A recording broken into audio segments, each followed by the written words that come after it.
and we should be live on Facebook.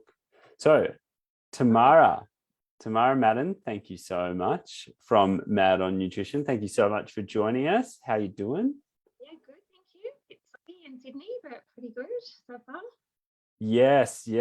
Big shout out to anyone who is dealing with some of nature's wild situation at the moment, north of Sydney and anywhere else. I hope you and your families are all doing good and are in good health, and let's hope it passes, and everyone will bounce back from it. So big shout out to anyone in that situation. Tamara, thanks so much for coming along and giving us a bit of a presentation and a lot more info, shall I say, to the world of nutrition and fueling for endurance running, because it's a hot topic, obviously, in endurance running and any endurance feat, really. So I'm looking forward to learning a lot. I've got a couple of big runs coming up, so I'm looking forward to hearing what you have to say about it all.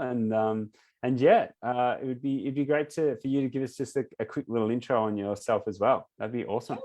Yeah, no drama. Yeah. So my name's Tamara, and I am qualified in nutrition. I'm a naturopathic nutritionist, and I specialise in sports nutrition, mostly dealing with endurance sport, and primarily because that's what I do myself as well. So it's kind of my passion as well. I do a lot of running, and I've done endurance triathlons in the past as well. So I kind of have the practical experience as well as the professional training in nutrition.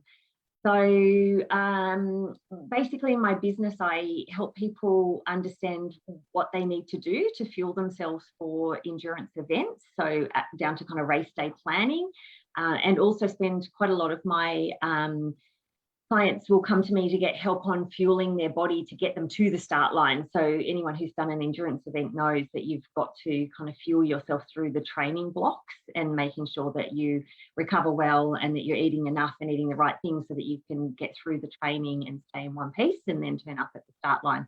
There's kind of two sides. It's what I call the training nutrition and getting you to the start line. And then the second part is then having a plan for race day to actually get you through the event as well. So they're kind of the two parts of my business that I help my clients with. I am completely 100% online these days with all my clients, thanks to COVID, no more office. But it's actually awesome because it's very efficient, and then I get to meet people from all over Australia and in fact around the world as well. So it's all good. I like the online new way of working. So tonight with the topic is really, I want to focus on the actual race day nutrition. So not so much on getting you to the start line, but actually what you need to do on race day for the event. So that'll be the focus that we'll go through tonight. If that sounds all good. That sounds great to me, but I do warn you, I love a good question. So I might ask a little bit about nutrition during training, and absolutely. Yeah. I'll definitely throw a couple more curveballs in there. Absolutely. Yes. Yeah. I could be here all night though. If you let me go, I'll be talking for hours about nutrition because it's my favorite subject. So good. Well, you're the perfect person to have with us.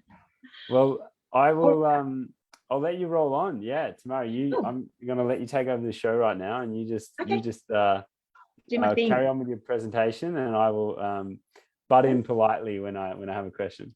Actually, I'll try and stop for a breather every now and then to let you in. Awesome. So just to start, hopefully you can all see my little chart here, my little slideshow. When we're talking about endurance running, and just to be clear, endurance is really, I know for a lot of you doing really long events, you probably think this is funny, but endurance is actually really anything over about 90 minutes, 2 hours. And the reason we state that is because that's when we need to start thinking about fueling once you're getting into a run that's over 90 minutes. But of course, the endurance can go, 12 hours, 24 hours, 48 hours, 7 days. It's kind of endless. So it is a bit of a funny word to talk about. And it does vary according to the length of the race, how you need to fuel. So the information I'm going to kind of give you tonight is some guidelines on different lengths, but just be aware that obviously it's very individual with fueling, and it does depend on your level of experience. It depends on how long or how many hours you're out there for. It depends a little bit on your genetics, and it also depends on how your body responds to different fuels and carbohydrates. So some people, they have no issues, and other people have a lot of different issues. So there'll be people that can just wing it on race day and get by, and then there's plenty of people that can't do that. So the information I'm going to give you is reasonably general, but knowing that there's leeway either side of that. So when we talk about endurance running, or any other sport for that matter, the three kind of areas that we need to think about is your fuel, which is commonly also called your carbohydrates, your water or hydration, and then your sodium or electrolytes. And sodium and electrolytes, you don't really need to think about that during a race unless you're getting over 4 to 5 hours. So anything under that, you generally will be fine with the level of sodium and electrolytes that you already have in your body just from your normal eating. But if you're doing a race that's more than 4 or 5 hours, you need to start thinking about that as part of your race day plan as well. So I'm going to go through each of those components and give you some guidelines on what I recommend for those three. But before we get to that, I just want to explain why you need to fuel and the, I suppose, physiology of what's going on in your body.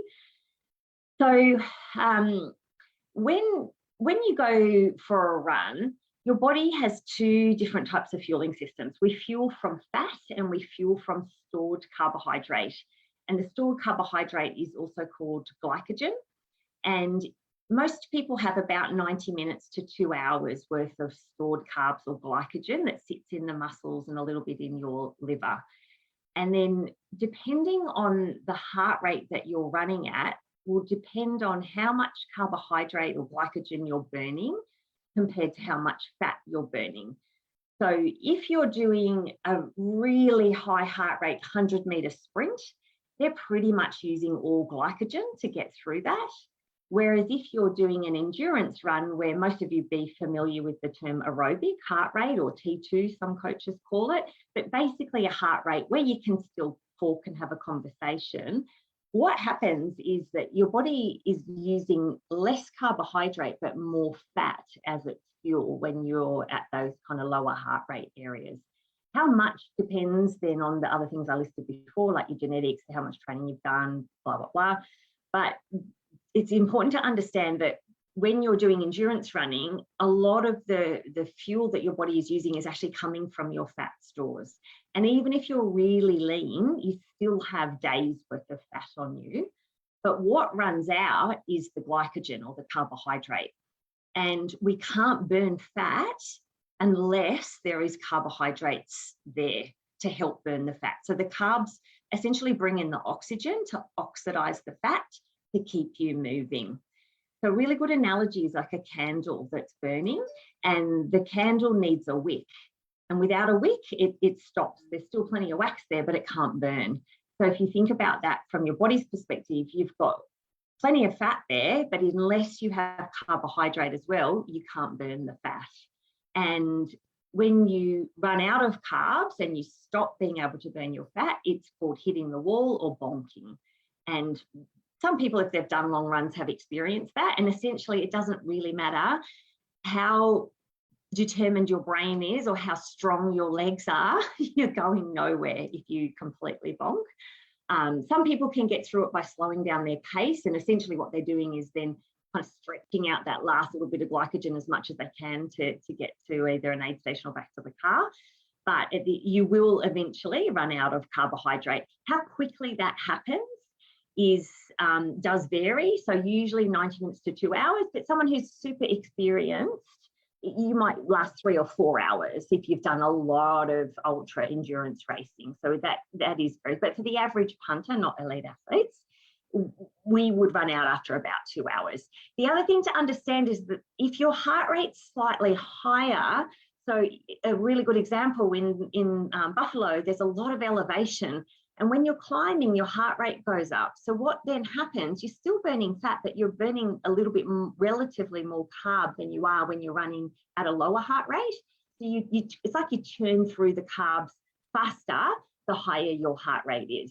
So you have to take that into account in a race as well, in terms of the elevation and how much you're going to need over kind of chunks of the race. I like to break a race down into legs, which is essentially between all your aid stations, and think about the elevation and how much carbohydrate you might need for that leg. Does that kind of make sense? No, absolutely. Yeah, definitely. And I think what I'll just add to that is like, in each race at Buffalo Stampede, there's some pretty well set up aid stations, best aid stations that Buffalo Stampede's ever going to see. So there is aid stations in every race, from the 10K, 20K, the 42 and 100. Okay. And generally there's a good kind of anywhere between 8 to like 12K between aid stations is kind of the gist, and all that information is available on the website. So to speak to your point, breaking it down in legs, all that information for the aid stations is available on the website. I might reel them off at the end of the session, but for now, we'll touch on it again a bit later. But cool. All right. So essentially what happens is there's the saying goes that fat burns in a carbohydrate fire. So we need to put more carbohydrates into the system to help us get through an endurance race. You don't really need to put in any more fat or protein. You can have a little bit, but you shouldn't look for it. You shouldn't have something that's primarily protein or fat in a race, because all that's going to do is slow down the digestion of the carbohydrate. It's going to sit in your gut and most likely make you feel sick because you won't be able to digest it. So it comes in some products a little bit, but you certainly don't want to look for 20 to 30 grams of protein or something like that. That's not going to be useful at all in an endurance race. So we want to put some carbs back into the system, and I'll go through how much in a second.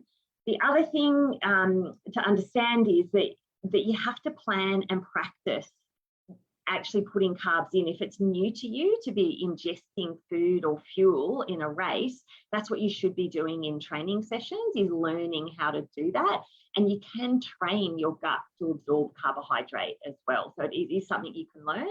And it's just practice, and find the products that work for you. There is so many different sports products out there, and I don't have time to go into all of them tonight, but they're all good. They're all well researched. They just use different types of sugars, different concentrations, different sodium amounts.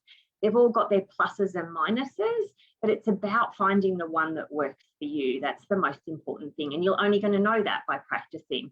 So golden rule is never to use something for the first time on race day. You need to actually plan it out and practice in your training first, which is coming back to the aid stations. Maybe have a look what's available at the aid stations, because that will really help you in that you don't have to carry so much during the race. If you can use what's at an aid station, that's a bonus for you, but you might need to practice that in training first so that you know that it's okay in your tummy. So, sorry, you go. I'll just jump in there. So Tamara, at the aid stations for Buffalo, there'll be two tiers of aid stations. Mm-hmm. One will just have basic water, energy, and electrolytes, right? Yep. And then the other ones that will be like the more stocked aid stations, they'll have water, energy, electrolytes, lollies, fruit, soft pastries, salty snacks like chips, some warm soup and noodles, and also like tea and coffee. Right. Yeah. Awesome. So you have to, that's part of your plan, is figuring out which of those ones and what you want to take off those aid stations. If you're someone that has a really sensitive tummy, I actually advise against using too much of an aid station, because you might want to just stick to what you know, but that just comes down to planning and practice. So what if you run into an aid station? Sorry, these are those interrupting questions. But what if you run into an aid station, right, and you see a plate of watermelon, and you're like, never tried watermelon before, but all of a sudden it just seems like the greatest idea that the universe has ever presented you with? Yeah. What do you do? So it's actually very funny that you bring up watermelon. Anybody who has been to see me, my golden rule is do not touch the watermelon. Watermelon, it upsets a lot of people's tummies because of the type of sugar that is in watermelon. And a lot of people can't digest big amounts of it, maybe a bite or two, but they can't kind of break it down. It's also not particularly carbohydrate dense for the volume. So if you think about your gut, it's actually really valuable real estate in that gut that we want to get absorbable carbohydrates into. So filling it up with something like watermelon, it's actually not that kind of beneficial from a carbohydrate point of view. To me, it's a waste of real estate in the race. I know it looks good and it feels refreshing, and it's, you know, it's crunchy and maybe cold, and it has all those things, but wait till the end and have it at the end. So I'd really advise it, particularly if you're someone who's got a bit of a funny tummy, do not touch the watermelon. You can do better with other things. Noted. Very funny that you bring that up. It's my golden rule. Right, so the question most people ask me then, well, how much carbohydrate do I need and how do I get it? What do I have to do to get the carbohydrates in? So I'm going to spend a little bit of time talking about that, and then we'll get to water and salt as well. So carbohydrates, also known as fuel, is replenishing that glycogen stores, and the average that people need is about 50 to 70 grams of carb per hour. Or if you equate that to calories, it will be 200 to 280 calories. You just times it by 4 to get calories, because there's 4 calories per gram in a carbohydrate. If you look on the back of a packet, so in all your kind of gels and bars and things like that, it'll always tell you the grams of carbohydrate in the product. That's the number you need to pay attention to. If you look at calories, it gets a bit confusing, because in something like, let's just take a Cliff Bar, there is a tiny bit of protein and fat in those. So the calories is higher than 4 times the carbohydrate. But in a race, it's the carbohydrate that's helping you. That's really all we're interested in. So I would look at the carb amount in that. In a Cliff Bar, there's 42 grams of carbohydrate. In most gels, there's about 20 to 25 grams of carbohydrate. In pretty much every sports drink, there will be, it's made up in a solution that enables it to be absorbed. Most products is about 25 grams of carb per scoop or per serve, they might call it. So popular companies will say, okay, one serve is 2 scoops in 500 mils. That gives you 50 grams of carb in the 500 mils. That's a 10% ratio of carb to water. And the reason they do that is because that's how carbs are absorbed. They absorb best in a 10% solution. It depends on the type of sugar and the type of carbohydrate. It actually varies from 6 up to about 18%, but on average, carbs absorb in about a 10% solution. So sports drinks will always tell you how to make up their product in the right amount. But then if you're taking things on board like energy bars or gels or the chewy blocks, you need to add water to those to get them to digest in your system. And we'll get to the water in a second, but it's a minimum amount of water you need purely just to get the carbohydrate to digest properly, let alone hydration and other issues that we'll come to. So on average, the 50 to 70 grams of carb per hour for anything over 2 hours. Now, if someone's going to do a training run for 3 to 4 hours, they might sit there and go, oh my God, that's so much carbohydrate for a 4-hour run. I don't need that much. And the answer is you don't. No, you would get away with a lot less. Most people get away with kind of 20 to 30 grams for a 4-hour run. So if you're doing one of the shorter distances, this is at the high end. But if you're doing a longer distance, something up around the 8, 10, 12 hours, then you will be needing more like this 50 to 70 grams. A bit depends on your body weight as well. Smaller build people tend to need a little bit less. You know, bigger people need more because their engine is bigger. If you're an 80, 90, 100 kilo human, your engine is bigger than someone who weighs 50 kilos. So your engine needs more fuel. But so this is a guideline, but just so you know, the maximum amount of carb per hour that has kind of been trialed in elite athletes is 120 grams an hour. So I'm kind of at the low end that I'm saying to start with. It used to be about 90 was the maximum, but they have worked out how to get a little bit more in, because the more you can get in, the kind of faster you can go. So when you're thinking about your carbs and how much do I need, you should be thinking, what's the maximum amount I can get into my engine so that I can run as fast as I can without feeling sick? Rather than what a lot of people do is go, I don't really need it. I don't really like it. I don't really need it. I'm fine. That's okay. And if that's the way you want to do your race, that's totally fine. But just understand that you may be able to run faster if you were fueling more. Does that make sense? You're kind of limiting yourself if you're putting in less fuel. Absolutely. Yeah. I would, Yeah. I would love to tag on to that question, and we don't have to do it now, but I'd love to see how that rationale blends into why you need to fuel when you're training, and like, can you get more out of your training if you're fueling during your training as opposed to, Of course. but Of course, yes. People that do fasted training all the time kind of drive me a bit crazy, because I'm like, you're wasting some, like, sure, do it once a week maybe to try and I'll go in, if we've got time, I can explain why that is of benefit for endurance people. But you would only do fasted training on a low heart rate session because you've got enough glycogen to last you and you're not at a high heart rate. But to go to a training session that's like intervals or speed work with no fuel on board is kind of crazy, because you're not going to be able to reach your top speeds. You're not going to be able to train as well. It's kind of counterproductive in a way. So you save the fasted training for those low heart rate, kilometers. And there is some advantages for some people, not women generally. Generally, women do better by having a little bit of fuel. And when I talk a little bit, I'm talking tiny, a couple of mouthfuls or something. But anyway, that's another whole kind of topic. So we'll see how we go, will we? See how we will for sure. All right. Just to add on to that little bit, if you fuel during your training, does it help you recover to train better as well? Yes, because your body's not, like, you need carbohydrates as your fuel. And the whole goal when you get in from training is to try and replenish the glycogen as quick as you can so you can train again tomorrow.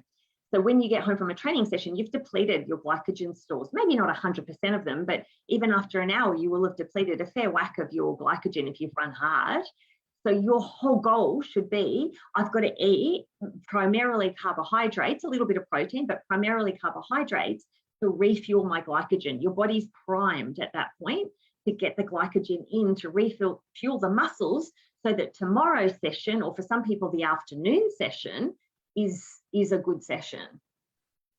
So it's important to fuel during the training and then as soon as you get in from training as well. Awesome. Yeah, cool. Love so it. What does fuel look like? So I've talked about sports products. There's lots of people, particularly in trail running, that don't like the gels and the drinks and things like that. That is completely fine. You can have real food as long as it's mostly carbohydrate and low fiber. We don't want fiber because it slows down digestion and it takes up space in your stomach and it makes you need to go to the toilet, which no one wants to do in a race. So you want to opt for low fiber carbohydrates. So white potatoes, which are really popular in trail running, just boiled with some salt on them. Bananas are popular. Medjool dates, they do have a little bit more fiber in them, but some people are fine with that. Good thing to try. Bread, I'm talking about white bread, like a Vegemite sandwich, honey sandwich, that type of thing. Pikelets made with white flour. Some people will have white rice, logistically a little bit trickier. Rice cakes with, I put that in there for people who are gluten-free, who can't have bread and pikelets. You might do something like a rice cake with Vegemite or honey on it. So there's plenty of options for real food, and you don't have to pick one. You can have a combination. So you might go a sports product like a drink and a gel, plus some banana and potato. And this is where you have to sit down and do a little plan. And let's say we went for 50 grams of carb an hour and you're running for 8 hours. So you would go, right, I need 8 hours times 50. What I'm going to do is, I think I'll have sports drink kind of the whole time, but I'll have about 25 grams worth of sports drink all day, so each hour. Then I've got to make up the other 25 grams of carb with other sources. So in hour 1, you might do your sports drink plus a gel. In hour 2, you do your sports drink plus a banana. In hour 3, you do your sports drink plus a sandwich. In hour 4, does that make sense? So you go along and you're kind of doing your drink plus something else to get to your 50 grams. So you can mix and match as long as you're hitting your kind of target in terms of your carbohydrates that you're trying to get in. And this is where aid stations can be useful to help you. If you do want to have things, you need to kind of know what works and roughly how many grams of carbs are in those items as well. Sounds very reasonable. Yes. Sounds very reasonable. All right. So then I've mentioned this a couple of times, but the pace and the length of your run does make this 50 to 70 vary. So people doing shorter races, that's probably a bit much. You might only need 30 or 40. If you're a big build and you're doing the 100, you might actually need 80 or 90 grams an hour. That's kind of something you've got to figure out in training, or that's what I do with my clients as well. I help them work out what's going to be the best for them. But trial and error is a lot of what you need to do. So that's your fuel or your carbohydrates. So I mentioned that carbs digest in a 10% solution. So if we're having 50 grams of carb an hour, we need a minimum of 500 mils of water an hour. If we were doing 70, we would need 700 mils minimum. That's just so the carbs get to digest. If you're doing something around 3-4 hours, you might get away with less water because we do have a lot of stored water in our intestinal system, bowel, stomach. There's water we can draw on there. But for the longer distances, you really need to stay on top of that hydration because your kind of extra water does eventually run out. I would say, though, for most people, they need more than that 10%. So the majority of people need more like 600 to 800 mils. I've got plenty of clients that need more like a litre or 1.2 litres an hour, depending on their pace and obviously the ambient air temperature and all those types of things, humidity. There's lots of variables with water, but generally people need around that amount. If you've got no idea how much you sweat or how much water you need, I would encourage you to do like a little home sweat test, which is very easy to do if you've got some scales. You just kind of, if you train in the morning, you get up, you do your business, you have your breakfast. Before you put your kit on, weigh yourself, make a note, maybe it's 70 kilos, put your clothes on, go for a run for an hour, or you can prorata it if it's a little bit less. Don't drink anything. Take your clothes off, weigh yourself again. And if you weigh 69 kilos, you just lost a litre of water in that 1 hour run. So then you can work out what your kind of hourly sweat rate is. And of course, it depends on the temperature, the time of day, the heart rate you're running at. There's lots of variables, but generally speaking, people have kind of, they're either heavy sweaters, medium sweaters, or not very sweaty at all. So if you're kind of really into, I suppose making this race the best race you possible, and you're into maybe continuing in the sport, it's a good idea just to do a few different sweat tests under different conditions so you get a feel for how much you sweat. And then in your race, you can kind of accommodate that in terms of how much you need to put back in with adjusting with the conditions of that day as well. So, makes sense? Absolutely. And with that hour running, I guess you can kind of do it at any pace, really. You just need to make a note of how hard you were going. Yes, so I get my clients to do like a number of them over a number of weeks and like make a note. We do it. I'm big into my Excel spreadsheets.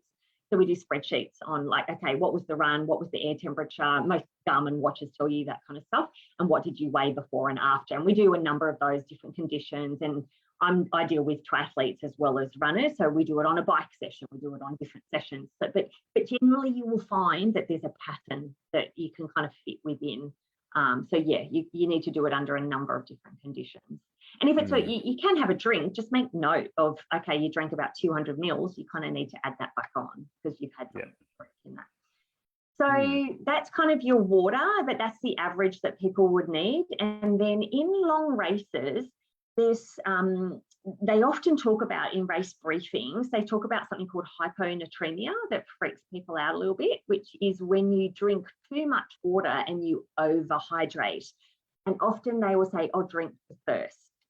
So can I just tell you though, drink to thirst is usually around 600 to 800 mils an hour. And the whole hyponatremia happens when you're sweating and you're sweating out water and you sweat out your sodium. If you're only replacing the water, that's when the overhydration or hyponatremia becomes an issue. So the way to negate that is to take on board some extra sodium with your fuel and with your water. That's what electrolytes are. The main electrolyte is sodium. I use those words interchangeably all the time. And what we're looking for in an electrolyte replacement is roughly 400 to 600 milligrams of sodium per hour. And a lot of the drinks already have this built into their drink formulas. Not all companies do that. Some companies, Hammer in particular, massive sports nutrition company, they do not believe in tying the carbs and the salt together, because they believe everyone kind of needs, they unbundle it, that you need different amounts of things, which can make sense. So they go with the model of taking your sodium as a capsule, and you might take 1, 2, or 3 capsules per hour, depending on how much you need. It's a really hard thing to judge how much sodium you need unless you do a sweat test with a company that will actually measure it for you. A lot of people don't need to do that. As long as you kind of sit on the average amount and you don't have any problems in your race, then you're probably okay. But if you're someone who's been doing this sport for years and you keep having issues with your nutrition, or something's not right, or maybe you're getting bloated, or maybe you're having to go to the toilet all the time, or you keep finishing and having to go to the medical tent, things aren't working well, it could be that the sodium's not quite right. So I've got some clients that need 1,000 milligrams of sodium an hour, which is high, and then others only need 200 milligrams an hour. It doesn't really matter if your race is less than about 4 hours. So if road marathons or the shorter trail runs, you don't really need to worry about it. But if you're doing the longer distances, it is something you need to think about, because the hyponatremia kind of vibes kick in after about 4 or 5 hours. So it's something to look at. So you have a look at your sports drink that you choose. There's a little bit in gels, not heaps. Capsules are very popular. In the chews, the Cliff chews that I'm sure everyone's familiar with, some of them have sodium and others don't. So just have a read of that packet and then figure out how you're going to get some extra sodium in. Whew, right. That's like race nutrition 101. So good. In 30 minutes. So good. And there's a difference between hypernatremia and hyponatremia, isn't there? Well, yeah. So hypo means over, basically overhydrated. So it's where you don't have enough sodium. So you're drinking all the water, but you don't have enough sodium to absorb that water. So the water's coming in, but it's sitting in your extracellular cells, and you need to get it across the cell membrane inside the cells. And the only way you can do that is with sodium. If you run out of sodium, you can't, that osmosis kind of thing doesn't work anymore. So that's why you need to have the sodium for hyponatremia. Yeah, too much water is the other, overhydration. It doesn't happen a huge amount in Australia because a lot of our products already have sodium in them. So I don't think anyone's actually ever died from it in Australia. It's quite uncommon. It's just something they do talk about in race briefings a lot, and people get really wigged out by it. So as long as you're taking some salt tablets, you'll be fine. And you're not being silly and drinking like 2 to 3 litres of water an hour. Most people wouldn't be able to do that anyway. So yeah, so it's not a big deal. I just like to bring it up because people will often ask me what that means or how does it work kind of thing. So in order to understand all of this, the way I do it with my clients is we do a spreadsheet. So I have a little spreadsheet where we put in where the fuel's coming from. So I have little columns basically with like how much is coming from your drink, how much is coming from gels, if they're having potatoes, sandwiches, and we add it all up. And then I like to do it in legs so that you break the race down into sections so that you know how to pack. And particularly people doing the 100K, I think they get drop bags at 24 and 72. So they could put some of their fuel in those bags, and you need to kind of plan it out. So there's no point carrying the fuel for the last 30K when you can pick it up at 72. But unless you've got a little plan of what you're going to have, it kind of is quite stressful to figure that out the night before the race. Well, what am I going to put in my drop bag? Whereas if you do it all on a spreadsheet and break it all down and have little columns, it makes it a much easier task and takes away a lot of the anxiety from the race as well. Having said that, anyone who's done an endurance race knows that not everything goes to plan on race day. There's always problem solving to be done. That's part of the fun, if you like, of racing. But you need to be flexible around it, but having a plan at least gives you a kind of guide as what you're trying to aim for. And I also think if you've got a bit of a plan and you've got some understanding of what you've been doing, it helps you with problem solving. It helps you kind of, if things are going wrong, you're like, okay, is it hot today? Am I drinking enough water? Or have I had my salt? I've carried my salt capsules, but have actually swallowed any of them. So you can kind of start to try and figure out where you're going wrong if that in fact happens in your race. Yeah, absolutely.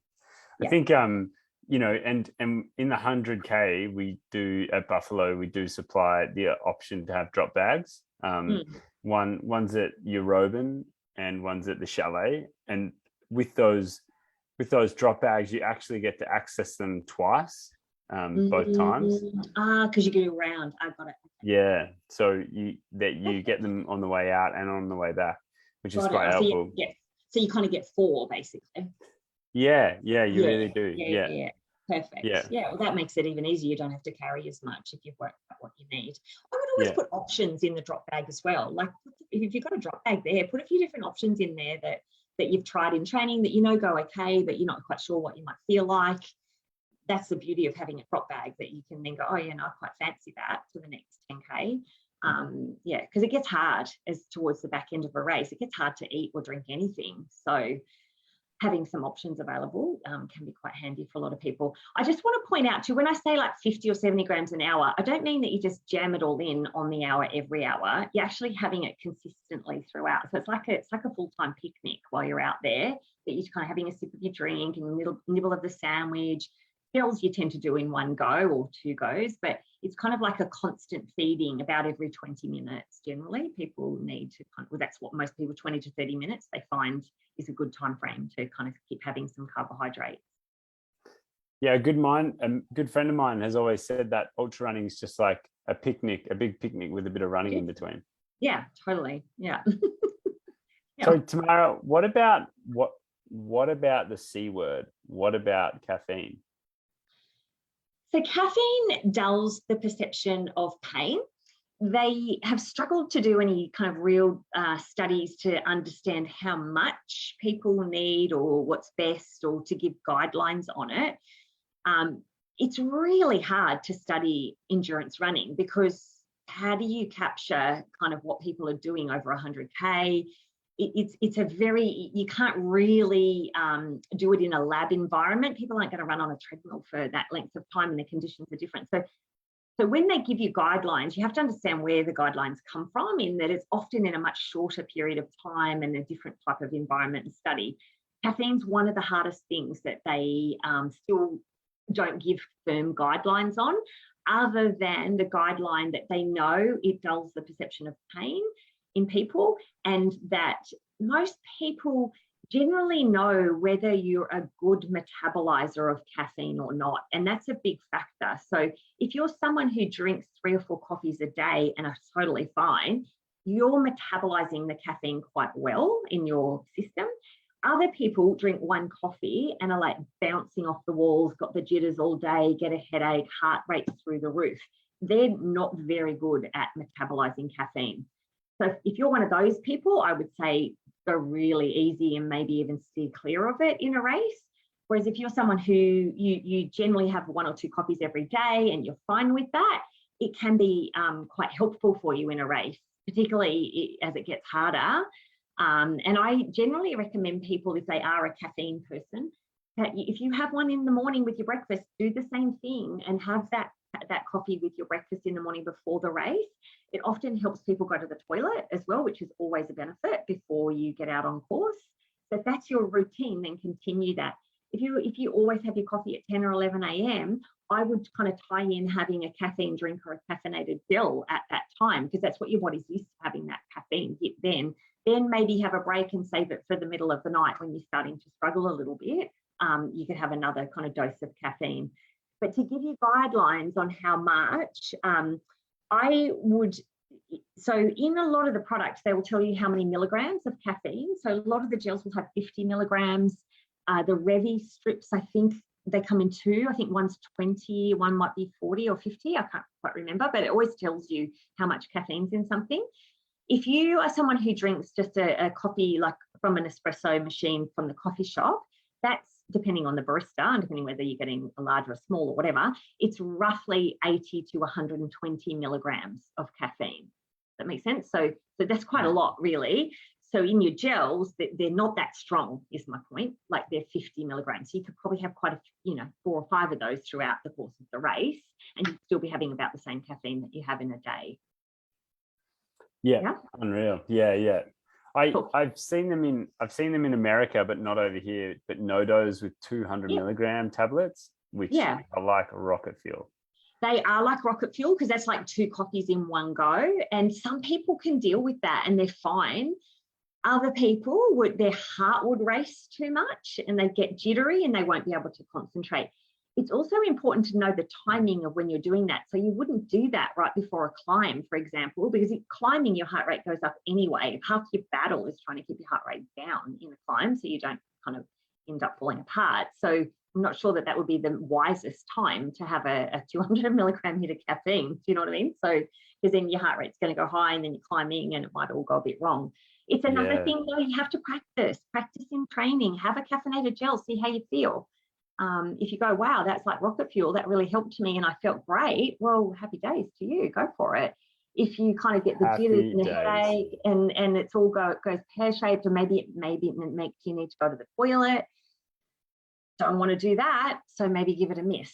So have a little practice with caffeine, but there's no real guidelines like I've given you with salt and water and carbs. It doesn't really exist. Okay. Does that answer the question? Yeah. No. It's very it's great insight. It's great insight. I think what I'll do is I'll just I'll make a mention if anyone has any questions, and Tamara's obviously a wealth of knowledge and can drop facts like they're going out of fashion here. But if anyone has any questions, drop them in the comments of the Facebook. But and whilst someone conjures up the bravery to do so, I'll just make a mention, because there's no silly questions when it comes to nutrition. Like it's such a fascinating area, and it's so personal. I think it's such a great part of the experiment that is ultra running and endurance running, like you said, so many different distances. I will just make a mention though that a lot of the sports specific nutrition that we'll have on Buffalo Stampede is going to be provided by Fixed Nutrition. And there's a little bit of an insight to them, is they're made in Australia up at Burleigh Heads in Queensland. They say that everything is 100% natural, vegan and gluten-free. I love the 100% natural thing. Like, natural is a word that to me is like, everything's kind of natural, but not, sorry, but 100% natural, vegan, gluten-free. Going on from that, there's going to be 4 different products. That's 4, isn't it? Yeah, 4 different products available on the course at Buffalo that is specifically made by Fixed. And as Tamara said, it's super important to try it in your training, not firstly on race days. So if you've never come across Fixed nutrition products, make sure you grab yourself some if you think you're going to use them out on the course. And to give you a little insight into what they'll be, the Fixed nutrition products that are going to be on course will be the ones called Fuel X Pro, Cramp Fix, and Cold Brew coffee shots. So, like the Fuel X is endurance fuel all-in-one drink powder, and that's something like Tamara said. It's like going to have things like your calories in there, simple carbs, and it's also going to have a bunch of electrolytes as well. So it's going to have like potassium, calcium, magnesium, and sodium, as long as it's got sodium. But that's the one you want. I'm sure that's a whole other world. That's the one. And then the Fuel X Pro has got a bunch of everything that the Fuel X has, but it's also got some amino acids in there as well. The Cramp Fix is a formula that I'm just going to read this out, because this is how it's presented. An all-natural formula that activates sensory nerves in the mouth, inhabits nerve signals from the brains to the muscles. And they call it Cramp Fix because I'm assuming that, it fixes your cramps through this process of activating the sensory nerves in your mouth. So that's the third one. And then Cold Brew coffee shots, they've got 150 grams of caffeine in them, which is, as we mentioned before, like a fair bit, you know, one and a half shots or so. And then it's got 16 grams of carbs in it. And yeah, and it's just a very small little bottle shot. So if anyone has any questions about the fixed nutrition stuff, you can go to their website and check it out, get a bit more insight. But at the end of the day, if you're thinking about using them on race day and you never have, super important to maybe go and try them out. Because so a cold brew coffee shot, maybe just, you know, substitute that in with your morning coffee and see how it sits. But so yeah, Fuel X Pro, Cramp Fix, and the espresso coffee shots. They're the ones that are going to be out, along with all the other stuff that we mentioned, which is like the fruit, the lollies, the salty snacks, soup, and noodles at the bigger aid station, that is. So yeah, just wanted to put that out there, Tamara. Yeah, it's good. Yeah. But yeah, Cramp Fix has saved a lot of people in their race. It's a great product if you're someone who cramps. So yeah.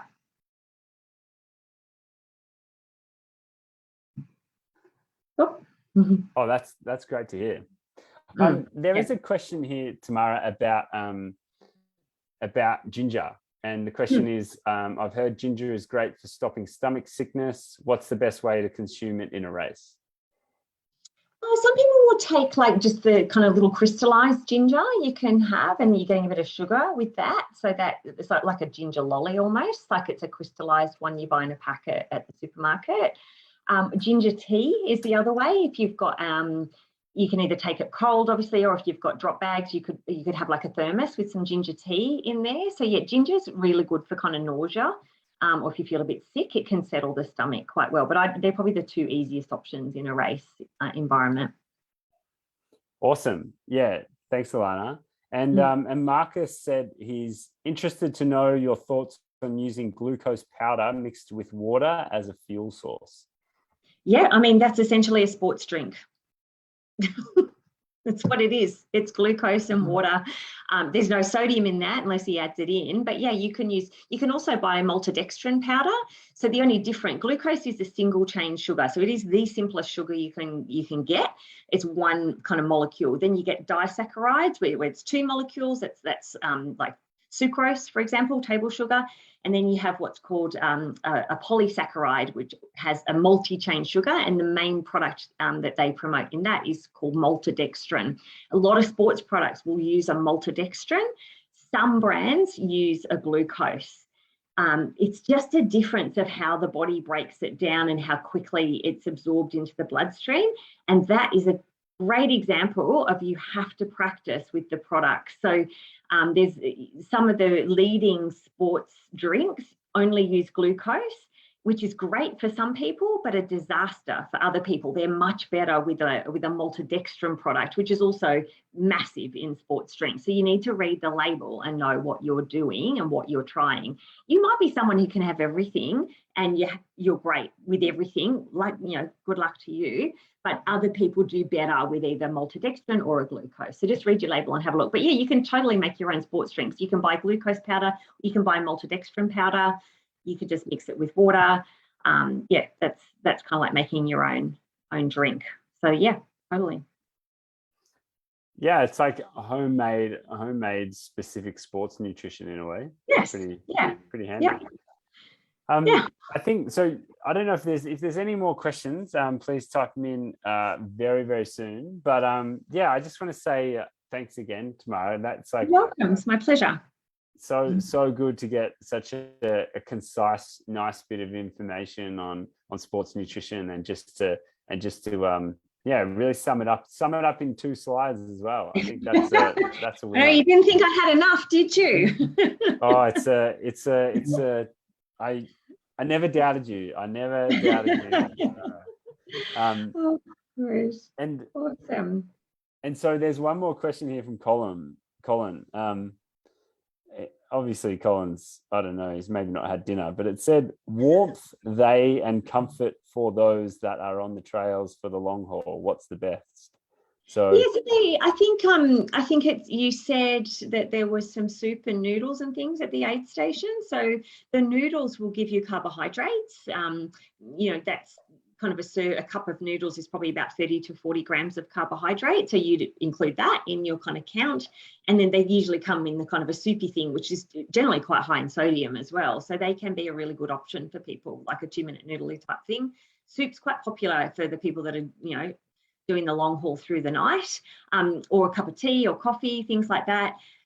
Just be careful with tea and coffee with the milk in it. Some people don't do so well with digesting milk that late in the race, but you could always just have black tea or black coffee as well. So there's generally some kind of hot food available. Other people, if you have a lovely support crew that'll come and meet you in the middle of the night, I've seen people having kind of warm, you know, mashed potatoes or just a bowl of white rice that people might bring for you in a thermos. That just depends on your, I suppose you could even pack that maybe in your drop bags if that appealed to you. So yeah, you still, whatever you need, it's got to be low fiber and high carbohydrate. So white rice, white potato, white noodles, whether it's at the aid station or you provide it yourself. And would you say, another question from Colin, he said with the salty foods, would you just, you know, do you spice it up and go for like a very different flavor, or is just keeping it plain original all right? Oh, I'm not quite sure what he means. Like you need to, I said, you can account for the sodium in those products if you're, or is he talking about kind of adding in more sodium to make them salty? So like a lot of people will take a Vegemite sandwich, which is adding to your sodium count, particularly people doing shorter races where maybe they don't really need to take capsules. Like a Vegemite sandwich will kind of give you a good hit of sodium. Again, read the label on the Vegemite and figure it out yourself, how much sodium you're putting on your sandwich. Or if you're doing potatoes and you're loading them up with sodium, figure out if it's a teaspoon of sodium, read your label, figure out how much sodium's in that. But I'm not sure if that answers his question. I'm not quite get there. No, I think you summed it up when you said figure it out yourself. What I would sorry, I didn't mean that way, but no, I think it's more like, you know, is barbecue chips flavor preferred as opposed to like the standard original, you know? But okay, yeah, understand. Like shapes and barbecue chips and stuff like that. Yeah, no, sorry, I understand the question now. So I'm going to be a bit cheeky in answering this question because my training, I'm actually a naturopath by training, and I've kind of merged into sports nutrition because it's my passion. But at the end of the day, I would never eat anything with an artificial flavor enhancer on it anyway. Anything that's got a 600 number will never go into my body. And same with my clients, I steer them well away from any artificial flavors, which is all your 600 numbers, which is things like barbecue shapes and barbecue flavors. So my answer, being cheeky, is I wouldn't eat them on any day of the week, let alone in a race. So, but if it's something you eat and something that you can cope with and you have no problem with it, then, you know, that's your choice. But personally, I wouldn't. That's brilliant. No, that's absolutely brilliant. Sorry, it's a cheeky answer. I'm being a bit facetious, but no, stay away from the watermelon and stay away from the 600 numbers. That's what there's some 600 numbers. Yeah, very no deal. Just race all the time. I'll ask one more question that came through from Emma, and the question is, do you have any advice for pre-race fueling, i.e. day before, and what you should typically eat if you are running for 5 to 8 hours? Yeah, so it's kind of the same rules, carbs and more carbs, and low fiber, things that digest quickly. So I would be doing that definitely the day before a race and the morning of a race. You need low fiber carbohydrates. So a good example for breakfast might be a crumpet with honey and banana, or just white bread. I like white sourdough personally. You could do banana, honey, or Vegemite. If it's the night before, my favorite is potatoes.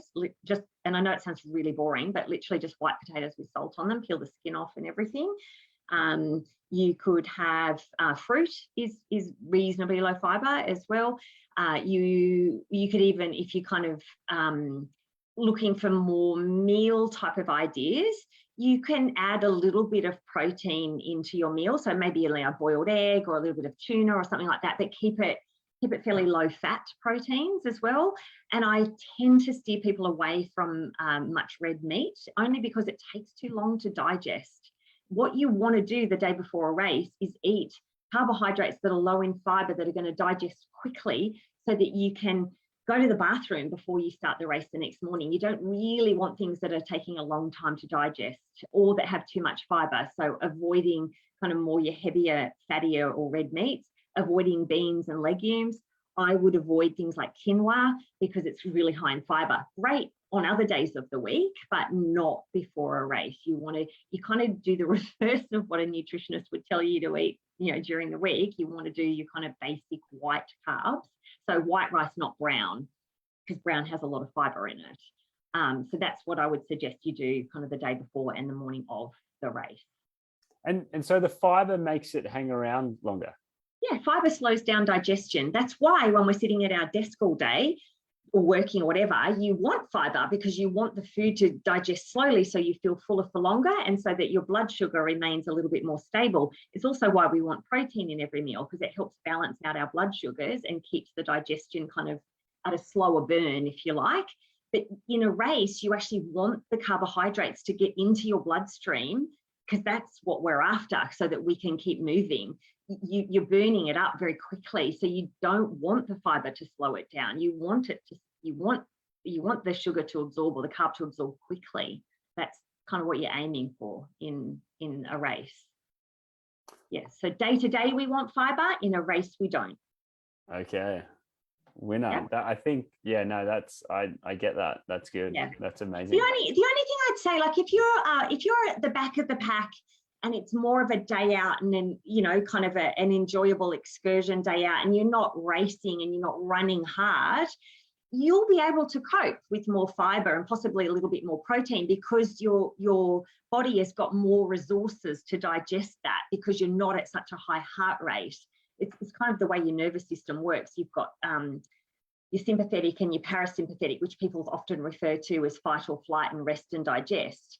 So if you're at a high heart rate and you're racing and you're kind of moving quickly, you don't have much resource to kind of digest food. Your body's just like, are you kidding me? Like, I don't have time to do that right now. I'm trying to keep you moving. And all your blood flow is going to your heart, your lungs, and your legs. Whereas if you're trying to digest food, i.e. fiber and protein, you need blood flow going to your gut for that thing to happen. So if you're kind of running hard and racing, that's going to be quite uncomfortable. Whereas if you're at the back of the pack, you are at a slower pace, maybe more walking than running. Well, yeah, your body will be able to cope with more because you're not at that kind of higher heart rate. So the body will be able to digest a little bit more. So it does vary depending if you're at the front of the pack or the back of the pack. There's variations in a lot of this. Yeah, absolutely. I think and that exact example can get applied to like just long, easy, slow training days compared to sessions, right? Like, yes, exactly. And most people can feel that, it's pretty obvious when you're like, God, digesting food right now is just not, if you're doing a speed session or a tempo run or something, that's, you wouldn't even think about it. Yeah. Absolutely. Well, Tamara, where can people catch you again? Where can they find out more about yourself or get in contact? Yeah, so just my website's probably the easiest, so madonnutrition.com.au. Like I said, I'm 100% online these days, so I have clients all over the country. I do a bit on socials, but to be honest, a little bit slack at that. So, but yeah, I have Facebook and Instagram. But yeah, my website's probably the best in terms of getting some more information and contacting me. That's where I would head. Awesome. Well, anyone wants to follow you up, obviously, like you said, hit the website, and then we'll see you at Buffalo. Are you signed up to? No, I'm not coming to Buffalo. I'm sorry. I was actually due to do 6-foot track in a couple of weeks, but that just got cancelled. So you never know. Maybe I'll head down now that I'm not doing 6 foot. I'm just getting over. I'm still sad, but that's okay. So yeah, maybe I will. Maybe I could do that now. Word on the street is that this is the best substitute for anyone who cannot do 6-foot track anymore. Apologies. Okay, right. Apologies that 6 foot's been cancelled. That's a real bummer. Such an iconic and classic race in Australia, and especially up there in New South Wales. A huge bummer for everyone involved in that. Absolutely, but it times really well to slip on down and get a little bib for Buffalo and get involved. Right. It'll be fun. It will be fun. Are you racing? Are you doing as well? I am unconfirmed. I might do the 20K though. I might do the 20K. Yeah. All right, cool. Well, good See how luck I to go. everybody who's doing it. I hope you have a great race. Absolutely. Yeah. Thanks so much again for all your time and You're expertise, welcome. Tamara. My pleasure. We'll speak to you soon. Okay, see you.